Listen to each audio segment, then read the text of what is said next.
ICC T20 world cup 2024ના super 8ની છેલ્લી મેચ અફઘાનિસ્તાન અને બાંગ્લાદેશ વચ્ચે રમાઈ હતી. આ મેચમાં શાનદાર જીત નોંધાવી હતી. સેન્ટ વિસેન્ટમાં રમાયેલી આ મેચમાં અફઘાનિસ્તાને ટોસ જીતીને પ્રથમ બેટિંગ કરવાનો નિર્ણય લીધો હતો. અફઘાનિસ્તાનના બેટ્સમેનો સારી શરૂઆતનો ફાયદો ઉઠાવી શક્યા ન હતા અને 5 વિકેટે 115 રન જ બનાવી શક્યા હતા. બાંગ્લાદેશની ટીમને વરસાદને કારણે 1 ઓવર ઓછા કર્યા બાદ 114 રનનો ટાર્ગેટ આપવામાં આવ્યો હતો, જેનો તે પીછો કરી શકી ન હતી અને 105 રને ઓલ આઉટ થઈ ગઈ હતી. અમરેલીની અમર ડેરી નજીક શેત્રુંજી બ્રિજ પર દુર્ઘટના સર્જાઈ હતી. અમરેલીના ગાવડકા નજીક શેત્રુંજી નદીમાં બોલેરો કાર ખાબકી હતી. શેત્રુંજી નદીના બ્રિજ પરથી બોલેરો કાર રેલિંગ તોડીને નીચે ખાબકતા ડ્રાઈવરને ગંભીર ઇજાઓ થઈ છે, જે બાદ બોલેરોના ડ્રાઈવરને અમરેલી બાદ રાજકોટ રિફર કરાયો હતો. જ્યારે સાબરકાંઠા જિલ્લાના પ્રાંતિજ નેશનલ હાઈવે પર આજે સવારે રાજસ્થાનથી અમદાવાદ ટામેટા ભરીને જતું પિકઅપ ડાલુ રેલવે ઓવરબ્રિજ પરથી ખાબકતા ટામેટા વેરવિખેર થઈ ગયા હતા. અકસ્માતમાં ચાલક અને માલિકનો આપાત બચાવ થયો હતો. પાલનપુરમાં મદદનીશ ઉદ્યોગ કમિશનર તરીકે ફરજ બજાવતા અને ગાંધીનગરના સેક્ટર 12માં રહેતા R.K. વસાવા આજે બપોરના સમયે કામ અર્થે હિંમતનગર જઈ રહ્યા હતા, ત્યારે ગાંધીનગરના ગિયોડ પાસેથી અપહરણકારોએ અધિકારીની કારને આંતરી અપહરણ કરી ગયા હતા અને 25 લાખની ખંડણી માંગવામાં આવી હતી, જેની જાણ સ્થાનિક લોકોએ પોલીસને કરતા પોલીસે નાકાબંધી કરી અપહરણકારોની શોધખોળ હાથ ધરી હતી. ગાંધીનગર સહિત અન્ય જિલ્લાની પોલીસે અફત અધિકારી સાથેની કારને માણસા પાસેથી ઝડપી પાડી હતી. 2 થી વધુ અપહરણકારોને દબોચી ક્લાસ 1 અધિકારીને હેમખેમ છોડાવ્યા હતા. ગાંધીનગર ખાતે વેગર વોચ ગ્રુપની સમીક્ષા બેઠક યોજાઈ હતી, જેમાં રાજ્યના NDRFની વડોદરાથી 7 ટીમો ડિપ્લોય કરાઈ છે. રાજ્યના 206 જળાશયો પૈકી 2 જળાશયો હાઈ એલર્ટ પર અને 1 જળાશય વોર્નિંગ પર છે. ચોમાસામાં સંભવિત ભારે વરસાદની પરિસ્થિતિને પહોંચી વળવા રાજ્ય સરકાર સજ્જ બની છે. અમદાવાદ શહેરમાં ઇલેક્ટ્રિક BRTS બસોમાં આગ લાગી હોવાની ઘટના ઘટી છે.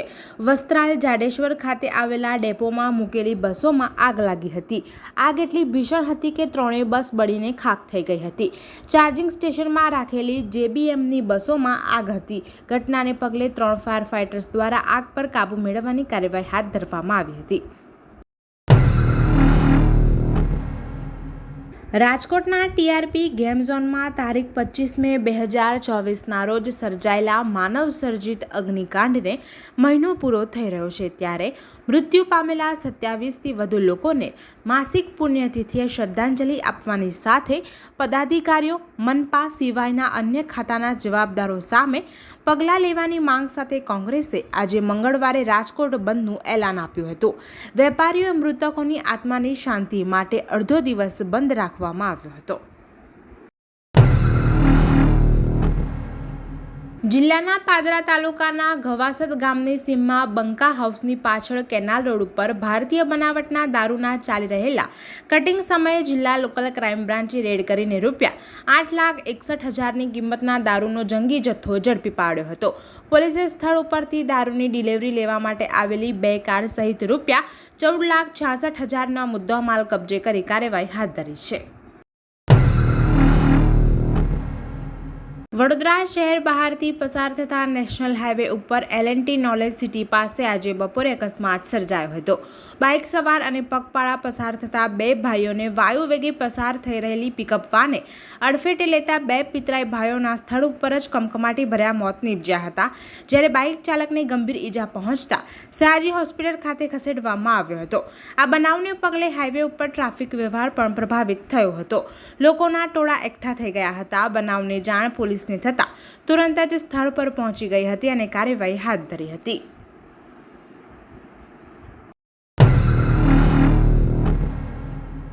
નવી સિવિલ હોસ્પિટલની જૂની બિલ્ડિંગમાં પોપડા તેમજ સ્લેબ તૂટવાની કે પડવાની ઘટના વારંવાર પ્રકાશમાં આવી રહી છે.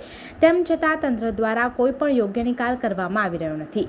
ઘટનાની ગંભીરતા ધ્યાનમાં હોવા છતાં પણ તંત્ર કોઈ મોટી દુર્ઘટના બને તેની રાહ જોઈ રહ્યું છે. જેમાં હવે તો હોસ્પિટલમાં ડાયાલિસિસની સારવાર લેવા માટે આવેલી મહિલા ઉપર સ્લેબનો પોપડો તૂટીને પડતા ભયનો માહોલ જોવા મળ્યો હતો.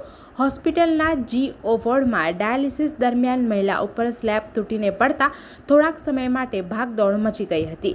સદનસીબે હોસ્પિટલમાં એક મોટી દુર્ઘટના બનતા રહી ગઈ હતી.